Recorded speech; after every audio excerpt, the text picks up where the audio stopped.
Assalamualaikum warahmatullahi wabarakatuh. Kembali lagi di channel Teman Misterius. Di kesempatan kali ini saya akan membawakan sebuah cerita yang berjudul Makhluk yang menginginkan kepala anakku. Bagaimana dan seperti apa kelengkapan ceritanya? Tentunya tak usah berlama-lama, langsung saja kita masuk ke ceritanya.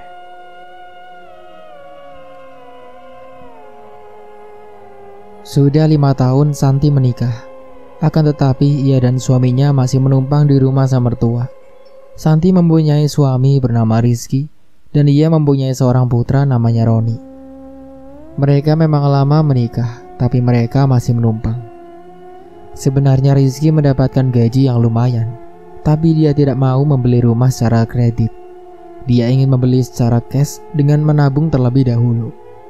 Nah, suatu malam Santi berbicara dengan suaminya untuk segera membeli rumah. "Mas, kapan kita beli rumah?" tanyanya sambil memijat kakinya. "Nanti, tabungan mas kan belum cukup untuk beli rumah."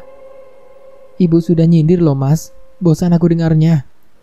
"Dengerin aja, nanti juga ibu gak akan nyindir lagi," jawab Rizky dengan santai, karena dia yang lebih tahu watak ibunya. Jam menunjukkan 5:30. Segeralah Santi bangunkan suaminya. "Mas bangun, ini udah jam 5:30 loh," kata Santi sambil mengguncangkan tangannya. Setelah Santi bangunkan suaminya, langsung ia beranjak ke dapur untuk membuatkan makanan. Setelah sarapan, suaminya Santi ini langsung berangkat kerja. Tidak lupa Santi mencium punggung tangan suaminya, dan dia pun mencium keningnya Santi saat suaminya kerja. Seperti biasa, Santi melakukan semua pekerjaan rumah dan tidak lupa memandikan anak kesayangannya karena umurnya masih 4 tahun. Kalau tidak dikerjakan, dapatlah sindiran dari mertuanya. Saat semua telah selesai, barulah Santi bisa bersantai dan sambil menjaga anaknya yang sedang bermain. Saat Santi buka handphone dan ia lihat-lihat orang yang mau jual rumah. Ternyata ada orang yang jual rumah murah, besar dan bagus.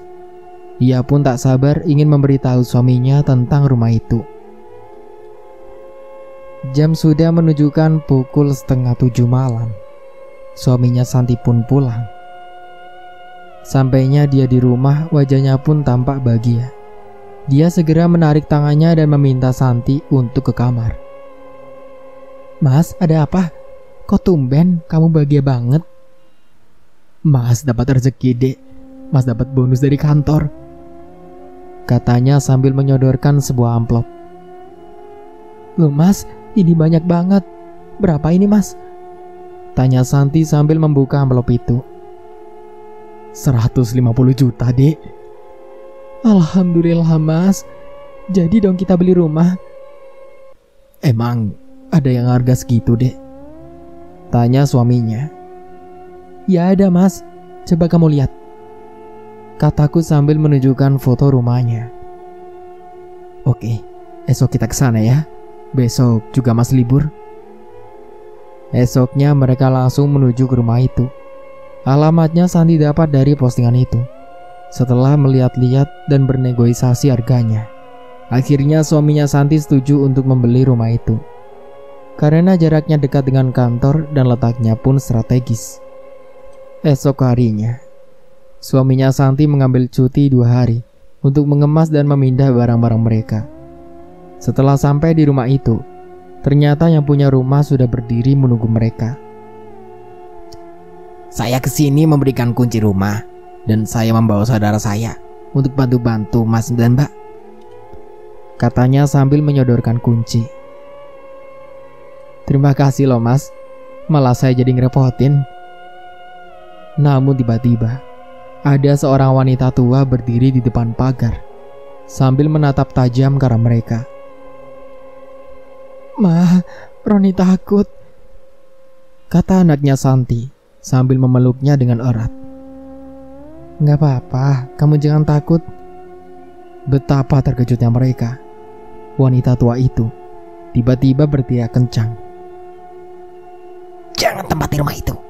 Kalian dalam bahaya. Cepat pergi dari sini, kata wanita itu sambil menjerit-jerit. Apa maksudnya, Pak? Tanya Santi kepada yang punya rumah. Tak usah dihiraukan, Mbak. Dia orang stres. Dulu ia pemilik rumahnya, tapi anaknya menjual pada kami. Rupanya dia tidak ikhlas. Bud, urus dia, kata bapak itu sambil menita saudaranya untuk mengurus wanita tua itu. Setelah masuk ke dalam, mereka memulai untuk bersih-bersih dan merapikan barang mereka. Santi meminta anaknya untuk bermain dulu di luar. Roni, kamu main dulu di luar ya. Mama dan papa mau beberes dulu. Roni pun hanya mengangguk dan langsung berlari keluar. Setelah selesai berberes, Santi langsung keluar menemui anaknya. Tapi Santi melihat ada yang aneh dengan anaknya. Dia bermain sendiri, akan tetapi dia berbicara seakan ada yang menemaninya. Santi pun langsung ke dalam memberitahukan suaminya. Mas, coba kamu lihat deh Roni. Dia kok seperti ngomong dengan seseorang. Padahal dia main sendirian loh. Palingan dia sedang berhalusinasi seakan ada temannya. Biasakan anak-anak emang begitu. Pada malam harinya, saat Santi sedang di dapur untuk menyiapkan makan malam, sedangkan suaminya dan Roni sedang di ruang tamu, tiba-tiba ada langkah kaki di belakangnya, tapi Santi tidak menoleh.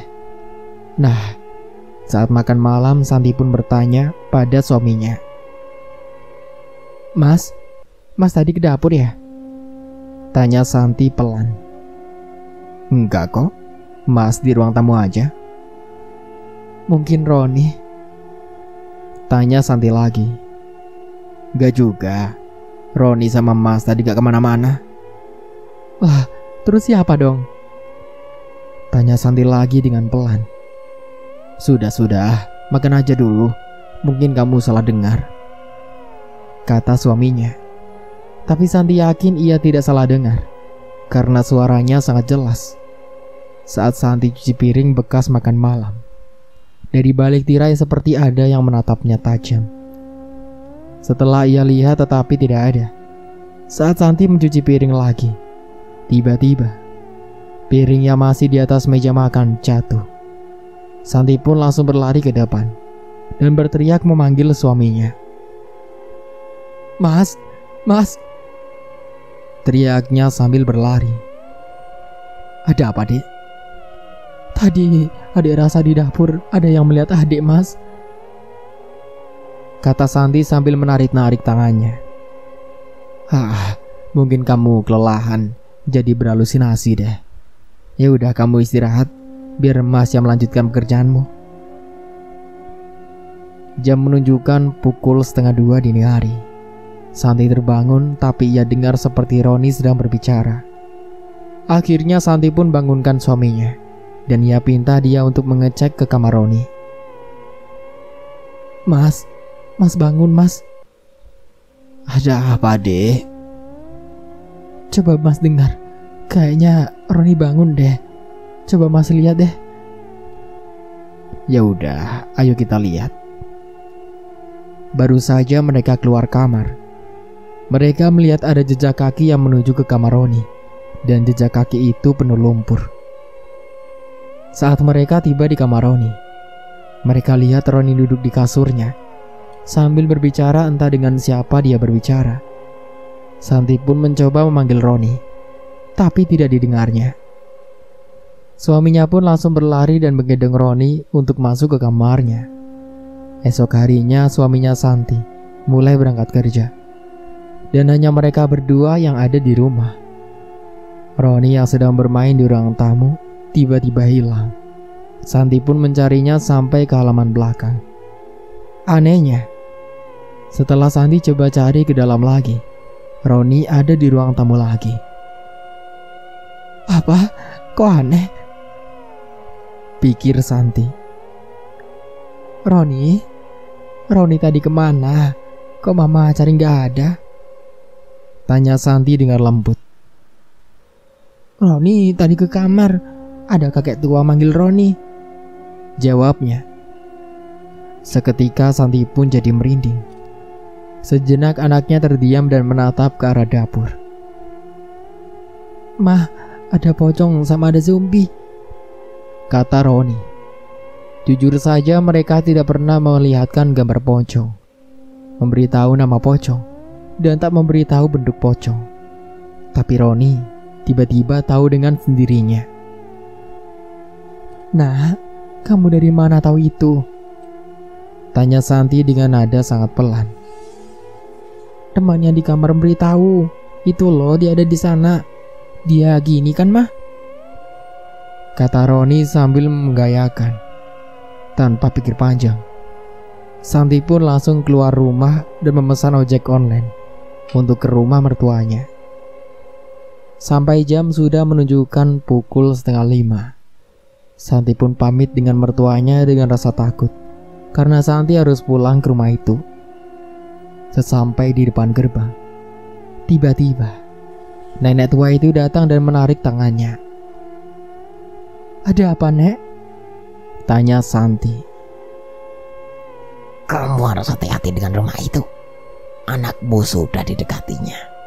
Ingat, kalau kamu lihat apapun, dengar apapun, dan cium aroma apapun, kamu diam saja, kata nenek itu sambil beranjak pergi. Malam harinya, suaminya Santi pun belum pulang ke rumah. Santi dan Roni duduk di ruang tamu. Tiba-tiba, mainan yang ada di dalam kamar seperti ada yang mainkan.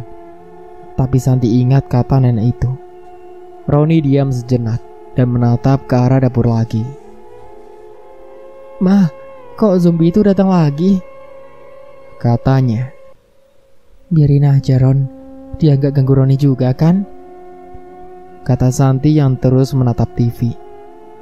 Entah kenapa saat Santi duduk di sofa, seperti ada yang ikut duduk di sebelahnya. Santi pun melirik ke belakang, akan tetapi tidak ada orangnya. Pintu pun seperti ada yang mengetok. Ternyata suaminya sudah pulang, dan ketakutannya pun sedikit berkurang. "Mas, baru pulang lembur ya?" tanya Santi sambil mencium punggung tangan suaminya. "Enggak, Dek.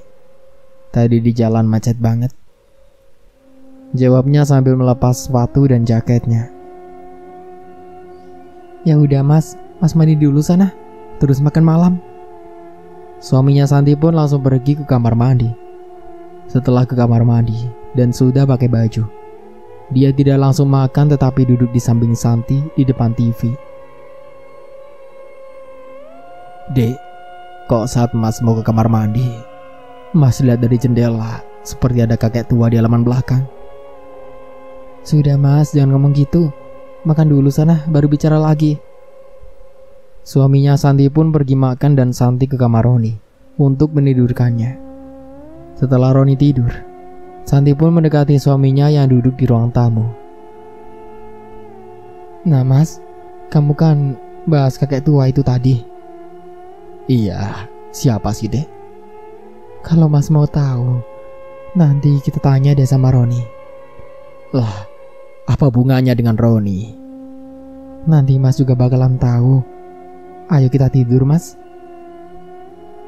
Santi malas membahas itu saat malam, karena tahu suaminya juga agak penakut. Tibalah hari libur. Santi diajak pergi ke mall untuk sekedar melepas penat. Mereka pergi ke sebuah mall ternama di daerahnya, dan tak lupa mereka mengabadikan momen itu dengan handphonenya. Malam harinya suaminya Santi pun iseng melihat foto itu. Tak berapa lama, suaminya Santi langsung memanggilnya. Dek, coba deh kamu kesini. Lihat ini." "Ada apa sih, Mas?" "Coba kamu lihat fotonya ini. Apa ada yang aneh?" "Nggak ada tuh, Mas. Bagus saja fotonya." Dia pun mengambil HP yang ada di tangan Santi dan memperbesar foto tadi. Betapa terkejutnya saat Santi melihat seperti ada bayangan hitam anak kecil mengikuti mereka. Santi pun langsung memanggil Roni yang ada di kamar. "Ron, anak mama, Roni tahu nggak ini?" Tahu mah, jawab Roni. Siapa itu Ron? Itu teman Roni mah, yang biasa ada di kamar, jawabnya dengan polos. Terus Roni tahu nggak siapa kakek-kakek yang biasa di halaman belakang? Tanya suaminya Santi. Tahu Pak, kakek itu biasanya ada di kamar Roni juga. Seketika, rumah mereka mendadak hawanya jadi dingin dan tercium aroma kembang juga. Santi langsung teringat akan pesan nenek itu dan langsung ia sampaikan ke suaminya. Sudah ingin lari, tapi aku tarik tangannya. Nah mah, teman Roni sudah datang, katanya sambil berlari ke kamar. Dia pun bermain sendiri seperti biasa, tapi bermain sendiri seperti ada temannya. Setelah melihatnya, Santi pun jadi merinding dan segera ia duduk di sofa. Setelah Santi duduk di sofa, tiba-tiba seperti ada yang menggenggam tangannya. Santi kira Roni, tapi ia lihat Roni masih di kamar sedang bermain. Rasa takut pun muncul. Ingin lari, tapi rasanya tidak bisa. Seperti ada yang memegang kakinya. Tak terasa sudah 3 bulan telah berlalu. Santi menempati rumah yang suasananya kadang tidak bisa ia jelaskan. Siang hari, Santi duduk di sofa dan seperti biasa, ia ditemani Roni yang sedang bermain. Dikatakan sendiri, tapi dia main seperti ada yang menemani. Akhirnya Santi memberanikan diri dan ingin melihat siapa teman anaknya itu, meskipun ada rasa takut. Kamu itu siapa? Tolong tampakkan dirimu di cermin, kata Santi sambil menatap cermin. Tiba-tiba, ada sosok seorang anak kecil perempuan, cantik, akan tetapi wajahnya dingin dan tampak menakutkan. Kamu mau apa? Ada urusan apa kamu di sini? Tapi dia hanya menunduk dan menangis. Santi pun bingung kenapa dia menangis. Setelah itu suara pelan terdengar di telinganya. Tolong, kembalikan kepala saya. Tolong, katanya dengan suara lirih. Aku tidak tahu, sungguh, kata Santi penuh takut. Setelah itu dia langsung menghilang. Esok harinya, Santi masih berpikir apa yang dimaksud oleh anak itu. Lama Santi melamun, tiba-tiba di dapur ada bunyi berisik. Santi pun langsung lari ke dapur. Betapa terkejutnya. Dapur sudah dalam keadaan berantakan, dan tanpa sadar Santi mencaci maki. Seketika langsung suasana dapur berubah. Hawanya menjadi panas dan saat Santi ingin berlari, seketika ia tidak bisa bergerak seakan ada yang memegang kakinya. Santi ingin memanggil Roni pun percuma karena dia sedang tidur. Tolong maafkan saya, biarkan saya pergi, saya mohon, kata Santi sambil menangis. Seketika kakinya langsung bisa berlari. Santi berlari ke kamar Roni. Saat di kamar, Santi lihat cermin, tiba-tiba muncul anak perempuan itu lagi. Kamu mau apa sebenarnya? Tanya Santi. Tolong temukan kepalaku. Aku terkubur, tapi tidak dengan kepalaku, katanya lirih. Aku tidak tahu, sungguh. Tolong carikan, katanya. Seketika anak itu hilang di cermin. Santi semakin bingung kemana mencari kepala anak itu. Sore harinya, temannya Santi yang bernama Indah, dia datang ke rumah. Indah, ayo masuk. Sambil ragu masuk ke dalam rumah. Duduk dulu yuk, mau minum apa? Gak usah repot-repot, aku kesini mau tanya. Tanya apa Indah? Apa kamu merasa ada hal yang aneh di rumah ini? Tanya Indah kepada Santi. Ada, bahkan setiap hari aku merasakan. Apalagi anakku ada temannya. Setelah itu sejenak Indah berpikir. Entah apa yang dipikirkannya, Santi tidak tahu. Apa kamu tahu bahwa rumah kamu ini bekas hasil pesugihan? Kata Indah. Apa? Aku gak tahu sumpah. Iya, anak yang temani anak kamu itu, ia korban pesugihan. Sebetulnya banyak, dan yang anakmu lihat juga banyak. Anakmu temannya gak satu aja, kata Indah. Santi pun terkejut setengah mati mendengar fakta itu. Terus, kakek yang sering aku dan suamiku lihat itu siapa? Kakek itu yang dulu memakai pesugihan biar mendapat rumah ini. Dia meninggal karena istrinya yang membunuh. Berarti nenek itu istri dari arwah kakek itu? Tanya Santi. Ya, benar sekali.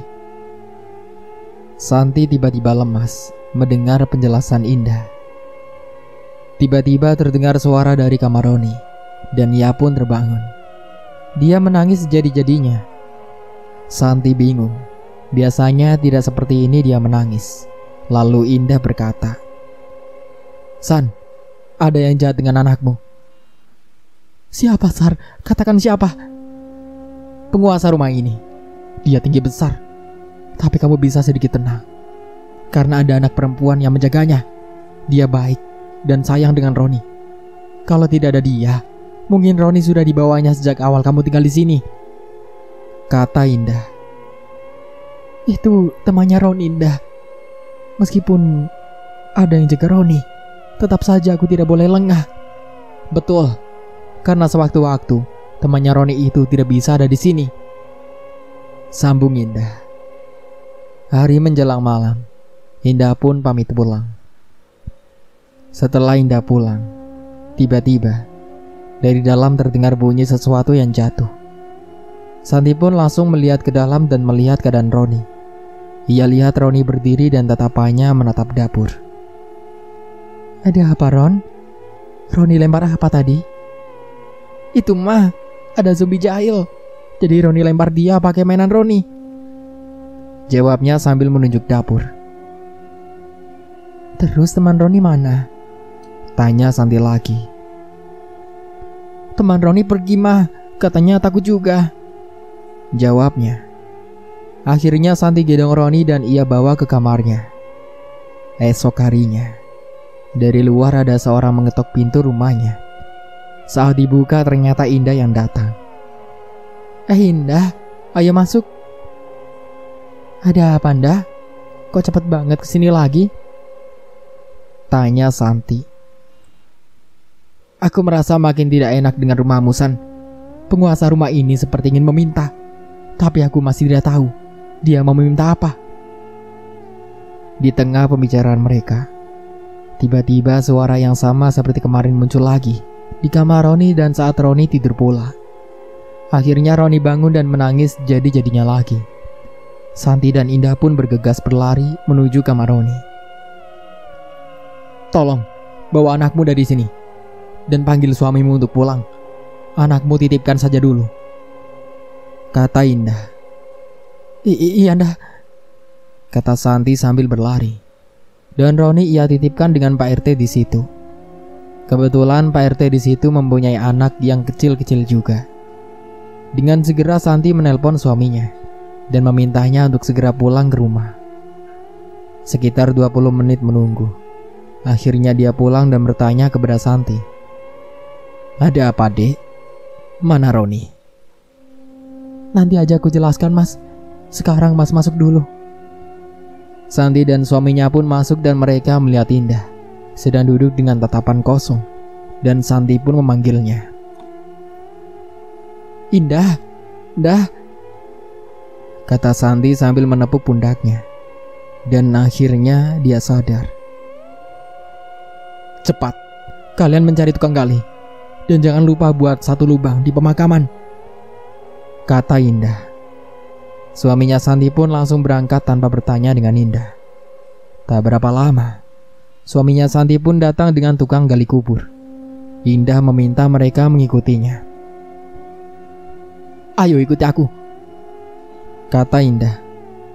Mereka dibawa Indah ke halaman belakang rumah. Dan Indah menunjuk pohon besar di halaman belakang. Ayo Pak, gali dekat pohon itu, pinta Indah. Tukang gali kubur itu pun langsung menggali. Betapa terkejutnya.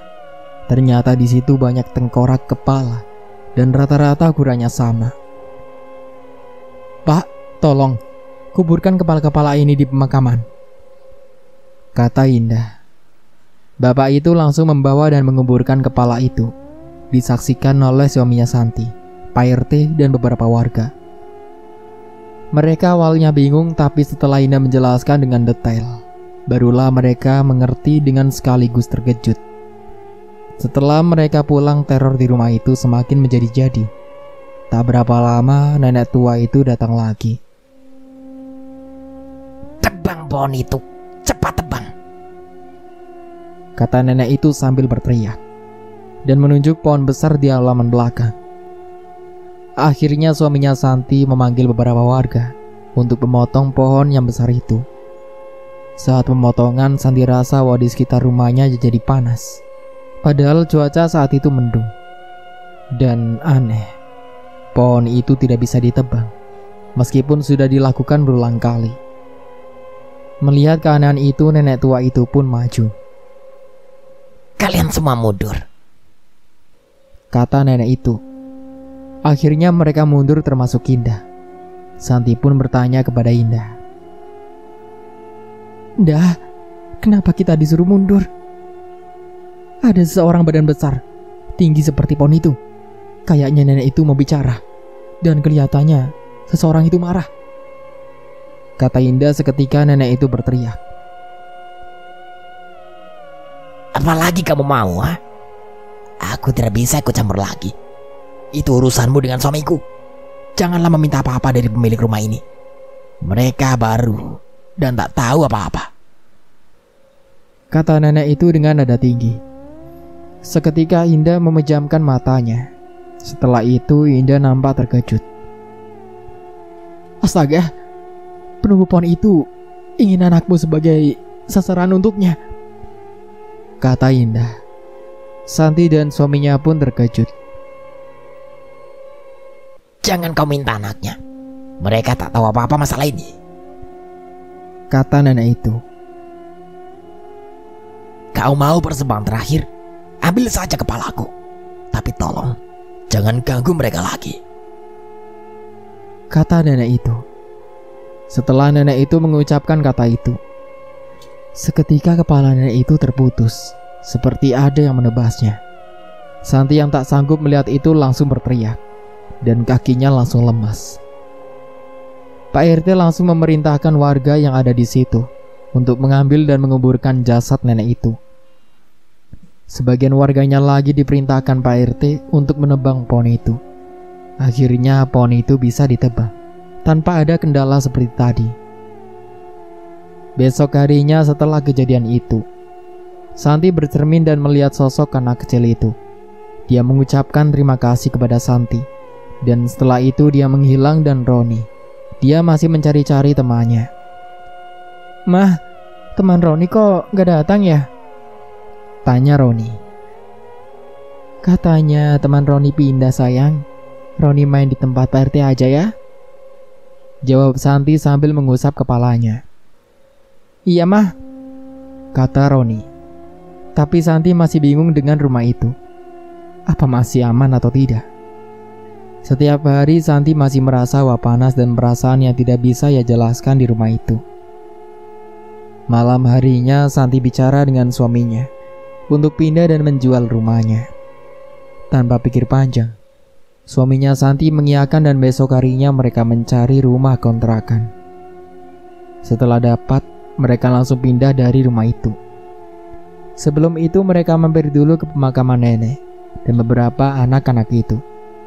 Meskipun bukan siapa-siapanya mereka, tapi Santi dan suaminya merasa kasihan karena tidak ada sanak keluarga mereka. Setelah mereka ke pemakaman dan ingin menaiki mobil, tiba-tiba Roni melihat temannya itu.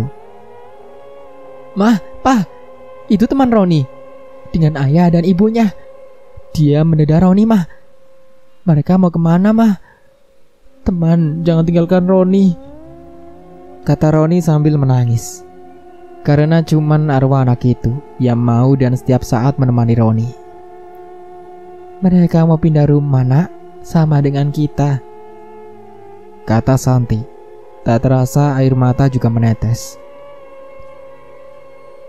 Terima kasih sudah menemani dan menjaga Roni, kata suaminya Santi. Meski dia tidak melihat, tapi suaminya Santi langsung merasa ada yang memegang tangannya sebentar, seperti genggaman anak kecil. Setelah itu mereka menaiki mobil dan langsung menuju ke rumah baru. Meskipun mengontrak, teror tidak selesai sampai di situ. Saat mereka pindah pun teror masih berlanjut. Sepertinya penguasa rumah itu sangat menginginkan Roni. Setiap malam, Roni selalu menangis dan di saat subuh baru berhenti dan dia bisa tidur. 1 bulan setiap malam Roni tidak bisa tidur karena malamnya terus diganggu. Santi pun bingung bagaimana mengakhiri itu semua. Sempat ada tetangga yang menyarankan Santi kalau saat Roni nangis bacakan ayat-ayat yang ada di Al-Quran. Santi pun turuti saran itu. Malah menurutnya semakin memburuk. Mungkin dengan semakin hari keadaan Roni semakin memburuk. Roni hanya bisa berbaring karena badannya semakin lemah.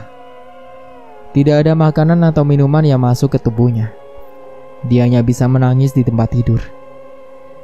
Santi dan suaminya pun menangis melihat keadaannya semakin memburuk. Saat malam tiba, Santi lihat malam itu Roni tidur pulas.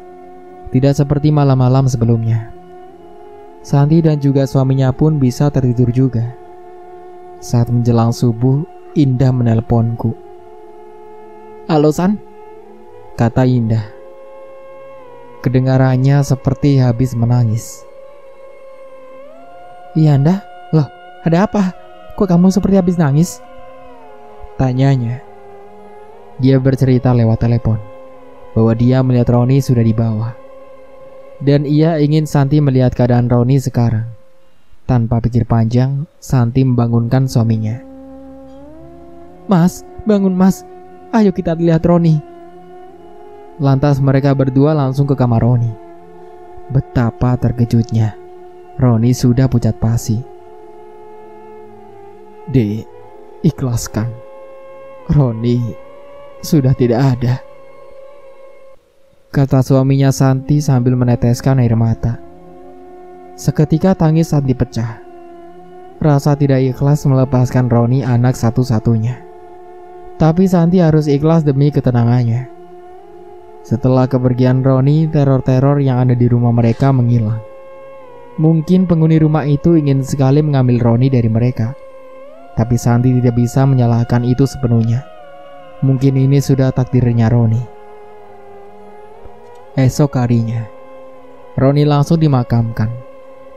Banyak sanak saudara yang ikut bertaksiah termasuk Indah.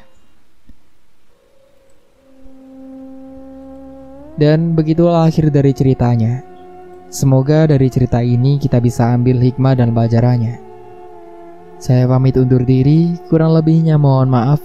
Wassalamualaikum warahmatullahi wabarakatuh.